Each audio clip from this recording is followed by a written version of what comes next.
Une conférence débat avec comme thématique persistance de massacres à Bénin de l'occupation des Rutshuru Masisi Nyiragongo par l'M23 a été animée ce samedi 28 octobre 2023 à Goma par l'honorable Muhindo Kasekwa Jean-Baptiste. Devant la foule présente dans la salle du collège Mwanga venue de partout, il a martelé sur la position des résistances populaires contre l'agression qui risque de conduire la région vers la balkanisation. L'intégralité ici.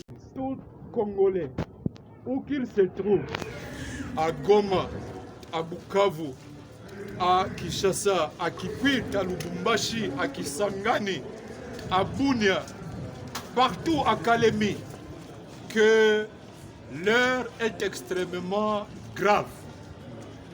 La guerre d'occupation qui persiste à territoire de Rutshuru, de Nyiragongo, de Masisi, les massacres qui persistent à Béni, les signes de cette guerre-là démontrent que cette guerre est plus grave que la guerre que nous avons connue à 2013, à 2012-2013. Cette guerre est plus grave. Pourquoi? Les témoignages que j'ai recueillis, parce que je suis dans la région depuis bientôt 10 jours, il s'est fait que, à partir de Kalengera, à partir de Kibumba, à partir de Tongo, à partir de Kiwanja, il est prouvé que la guerre dont nous sommes victimes, ce n'est pas une guerre contre un prétendu mouvement M23.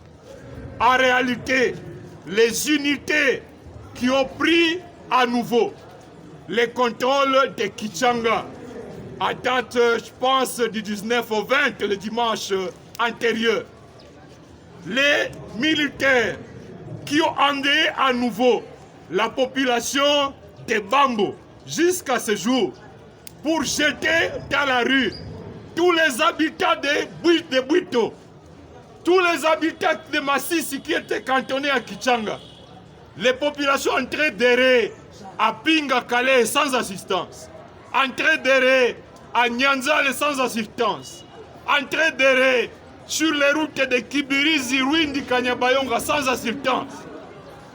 Les attaques menées à Kibumba, les attaques menées à Bushagara, dans le territoire de Nyiragongo, ces attaques-là ont été menées par des unités de l'armée rwandaise. L'heure est donc extrêmement grave. Quel est l'objectif derrière cette guerre? Pourquoi on peut prétendre que pour assurer la sécurité de 46 000 familles réfugiées au Rwanda, il faut exterminer les millions des habitants de Nyiragongo, les millions des habitants de Rutshuru, les millions des habitants de Masisi. Il faut exterminer les millions des habitants de Beni et de Irumu de Mambasa. L'objectif, c'est la création de ce que l'ancien coordonnateur des experts des Nations Unies au Congo, M. Steve Hage, en 2013, a dit l'objectif poursuivi par le Rwanda et l'Ouganda est de créer ce qu'ils appellent la République des volcans, ce qu'ils appellent l'État fédéral autonome de l'Est. Ils ont lancé cette guerre en 2012, prétextant revendiquer la mise en œuvre des accords du 23 mars 2009. Les négociations de Kampala ont démontré que le gouvernement congolais avait déjà respecté ces accords à plus de 110%. Steve Hage s'est posé la question, pourquoi, alors que ces accords ont été intégralement appliqués? Pourquoi, alors que la question de la nationalité a été réglée par l'article 10 de la Constitution de 2006? Pourquoi le Rwanda et l'Ouganda ont lancé la guerre de 2012, la guerre du M23-1? Ils ont lancé cette guerre une année après la balkanisation du Soudan, par la création de la République du Soudan du Sud. Leur objectif à la première guerre du M23 en 2012 était de matérialiser le plan de création de cet État, le plan de balkanisation. La guerre qui se fait aujourd'hui, vous avez suivi la déclaration de M.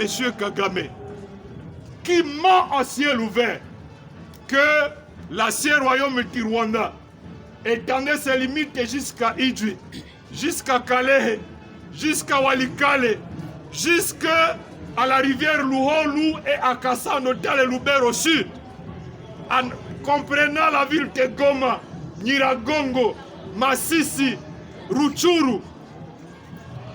Lorsque vous suivez la déclaration de M. Museveni, qui dit que l'objectif de cette guerre, c'est de ramener ces gens dans leur village, chers compatriotes, à travers vous de la presse et à travers cette conférence, je voudrais alerter que la phase de consacration de cette république est dans sa phase extrêmement critique. Il est temps, je suis venu pour lancer un appel, que pour maintenir l'intégrité territoriale de la RDC jusqu'à ce jour, les militaires congolais de FARDC, les volontaires patriotes de Rutshuru, de Nyiragongo, de Beni, de Goma, de Masisi, se sont sacrifiés énormément pour que Goma ne tombe pas. Je suis venu lancer un appel que le prix du calvaire de ces populations, c'est le prix qui a permis que jusqu'ici, Kanyabayonga, Lubero, Butembo ne tombe pas. Le prix de sacrifice de ces populations a permis jusqu'ici que Bukavu et le Sud Kivu ne tombent pas. Je suis venu alerter chaque Congolais, à commencer par ceux de Goma, ceux de Lubero, Butembo, et surtout ceux de Bukavu et Sud Kivu. Je voudrais leur rappeler que les premières victimes de la guerre de création de cette république, ce sont les habitants de Bukavu, qui ont connu ce qu'on a camouflé sous la prétendue mutinerie de Mutebutsi. Lorsque Masisi tombe, c'est Bukavu qui tombe. Kunabatware est parti de Bouiza dans le Masisi. Il est passé par Minova. Les troupes sont parties de Ufamandu. Et à quelques jours, Bukavu est tombé. Avant même que Goma ne tombe, avant même que Sak ne tombe, les frères du Sud Kivu doivent comprendre qu'ils ont le devoir de manifester la solidarité avec les populations de Nord Kivu, avec les populations de Beni, de Masisi, de Rutshuru, de Nyiragongo. Lancez l'appel aux compatriotes habitant Kinshasa. Je voudrais qu'ils sortent de leur sommeil. Parce que c'est à 2000 km et qu'ils voient la guerre à la télévision, pour eux jusqu'ici ça va, pensant qu'eux ne sont pas concernés et talibangotés. Non, je voudrais leur rappeler que le secret pour dominer Kinshasa consiste à accepter le sacrifice de faire plus de 2000 km à travers la forêt dense, la forêt équatoriale, en acceptant de marcher pieds nus. L'expérience de l'AFDEL nous a démontré qu'à 7 mois, il est possible de partir de Goma, de Bukavu, de Ulemera et de prendre le contrôle de Kinshasa. Que les compatriotes de Kinshasa se réveillent de leur sommeil. J'invite tous les pasteurs à faire une synergie pour organiser un dialogue de vérité et réconciliation. Si toutes les communautés du Nord Kivu ne se liguent pas ensemble pour résister contre la balkanisation qui est à sa phase finale, le plan de l'ennemi, c'est d'aller comme des réfugiés au Rwanda. Et lorsque la République des volcans ou l'État autonome est proclamé ici, eh bien, nous allons nous retrouver comme des apatrides. C'est aujourd'hui ou jamais où il faut organiser la résistance. À part la cohésion, je lance un appel à ce que les habitants de toutes les provinces du Congo exercent des actions de pression contre le gouvernement, pour que le gouvernement quitte l'ambiguïté de ce que la communauté lui impose à parler de solutions politiques. Cette solution est dangereuse, c'est la balkanisation. La feuille de route de Kigali du 28 octobre 2019 a convenu qu'il était prévu que l'on octroie à nouveau l'amnistie, l'intégration militaire et politique aux ex-combattants du M23. La lettre écrite le 12 février 2021, adressée au président de la République, signée par le vice-premier ministre et ministre de l'Intérieur de l'époque, M. Gilbert Kakonde, demandant un montant de 1 334 000 $, dans le but, dit-il, de réaliser ce qu'ils ont convenu, l'intégration de 6 000 éléments de l'ex-M23. L'objectif, c'est de rajeunir tous ces éléments qui ont été intégrés dans l'armée, dans les services de sécurité, dans les institutions, à travers le brassage et le mixage. Et si cela est fait, le Congolais qui est à Kinshasa, qui est à Matadi, qui est à Bukavu, qui est à Tanganyika, dans tous les Congos, il sera affecté. Nous tous, comme un seul homme, nous devons mener des pressions pour que le gouvernement abandonne ce schéma criminel. Si chacun pouvait donner sa contribution pour apporter assistance et réconfort aux familles des militaires qui sont engagés sur le front, une contribution aux familles des volontaires patriotes, la flamme de résistance pourrait aller de l'avant. L'autre solution, je voudrais demander à tous ceux qui agissent dans la chaîne de déplumation des habitants de Goma qu'ils cessent. Je voudrais lancer une mise en garde sévère.